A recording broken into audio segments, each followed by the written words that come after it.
భారతదేశంలో 2027 జనాభా లెక్కలు ఏ విధానంలో నిర్వహించనున్నారు అంటే డిజిటల్ విధానంలో. ఆన్సర్ రెండో క్వశ్చన్ 2026లో లోకమాన్య తిలక్ జాతీయ పురస్కారానికి ఎవరు ఎంపికయ్యారు? జాతీయ భద్రతా సలహాదారు అజిత్ దోవల్. మూడో క్వశ్చన్ భారతదేశంలో తయారీ రంగంపై తాజా నివేదికను విడుదల చేసిన సంస్థ ఏది? ఆన్సర్ నీతి ఆయోగ్.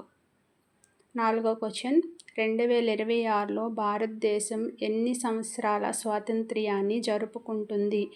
ఆన్సర్ 80వ స్వాతంత్ర్య దినోత్సవం. ఐదో క్వశ్చన్ భారత్ శ్రీలంక 2026 టెస్ట్ సిరీస్లో మొదటి మ్యాచ్ ఎక్కడ జరుగుతుంది? గాలే, శ్రీలంక. ఆన్సర్. నెక్స్ట్ క్వశ్చన్ 2026లో భారతదేశ సౌర విద్యుత్ సామర్థ్యం 2014తో పోలిస్తే ఎన్ని రెట్లు పెరిగింది? సుమారు 57 రెట్లు. నచ్చితే లైక్ చేయండి, షేర్ చేయండి, సబ్స్క్రైబ్ చేయండి. నెక్స్ట్ వీడియోలో పెడతాను.